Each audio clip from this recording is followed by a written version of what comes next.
Welcome to Coffee and Regs, a CSS RegTech podcast series on moving from a tactical to strategic approach to regulatory compliance.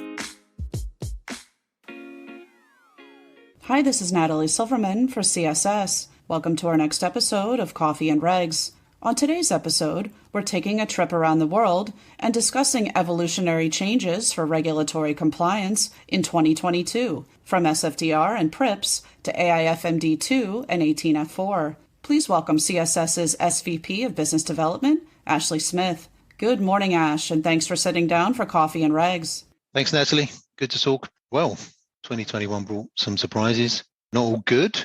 Lots of uncertainty, lots of confusion, both in our markets, but the wider world, of course.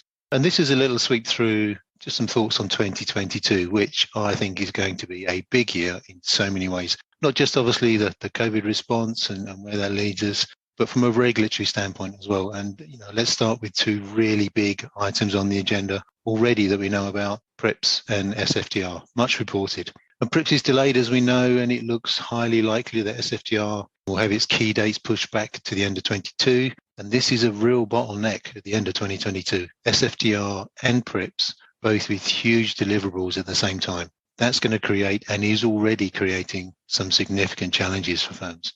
And we'll touch on that in a sec. But based on our experience around previous regulations and similar programs of delivery, we would estimate that October 2022 is the real date managers need to have their EPT template ready for PRIIPs, not year end, and possibly their EET template for SFDR2.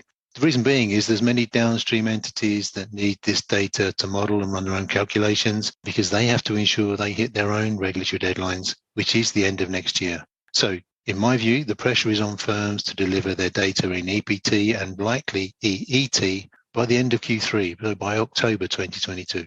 As we've noted through many forums this year, to me this highlights one massive need for an RBOR, a regulatory book of record, a good, reliable data platform, repeatable processes. You've got to manage these things at scale, so you need an industrial strength solution to help you get there. And check out some of the other, as I say, webinars and Coffee and Regs where RBOR, a regulatory book of record, is the subject of discussion. You're going to need it in 2022.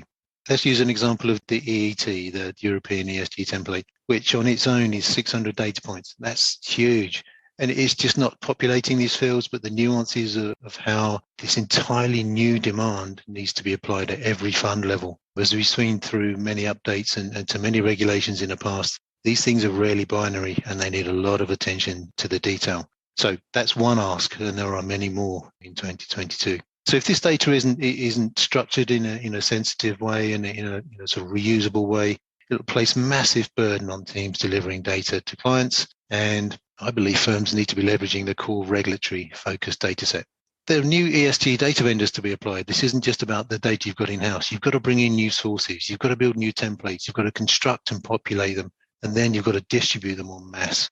That's an enormous ask we cannot underestimate. And the taxonomy alignment looms large in the very near future. So in early 2022, I see a big push to deliver the EET, the ESG template. And as we've seen before, I expect there'll be an advanced party of firms who seek to use the EET as kind of a pseudo marketing tool, being the first to market, making a lot of noise about it to try and attract investors. Huge investment going in through ESG, of which SFDR is part. So being first to market, I think will carry some benefits for many firms. Of course, in amongst all the ESG templates and the continued focus on PRIIPs, we've got the annual UCITS refresh early in 2022. And although that is early in the year, it means teams will have to dive immediately into PRIIPs migration, as this affects pretty much the same areas. So beyond these two and other areas of note, lurking in the background is an update to the presentation and transparency of costs under MiFID, which affects numerous markets, UK, Netherlands, Australia, and more.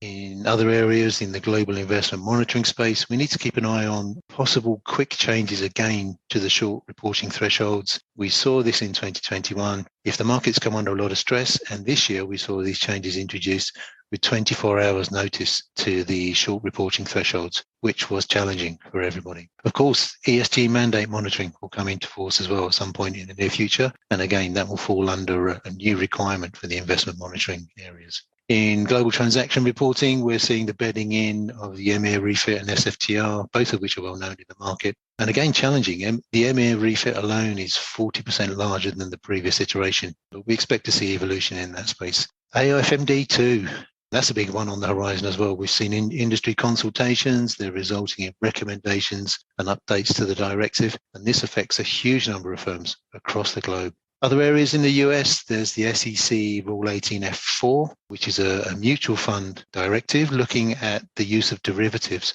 as well as, of course, we're still seeing noise around the SEC modernization program that's on the horizon. So we'll see evolutionary change, I expect, as always, across a plethora of compliance and regulations regimes. But at this point, it's really difficult to underestimate the huge task that PRIIPs and SFDR present for firms in 2022. Especially as they both have the same delivery date. So that to me is difficult to see past those two in the short term. That's a really heavy duty set of demands, not just the main two, but the other ones I mentioned as well. So plan and execute early is our advice, as it always is. The delays to PRIIPs and SFDR don't give much room for manoeuvre still. And in my view, the delay is more a reflection of the previous deadlines being simply unachievable rather than the markets and teams being given good space and time to deliver these. There's still a great deal to be done and not a huge amount of time. And of course, as you'll see through our webinars and podcast series, CSS is here to help you unify and deliver these programs. We do this in good time with a strategic platform. On a sort of, I guess on a more positive note, I've attended a couple of in-person events recently, which were interesting, good and bad aspects to those. And I think there's a great deal of enthusiasm to get back out there into the real world. It was really quite nice to meet people face to face again. And I hope we find a really good balance in the new year for in-person and virtual events. I think there's room for both.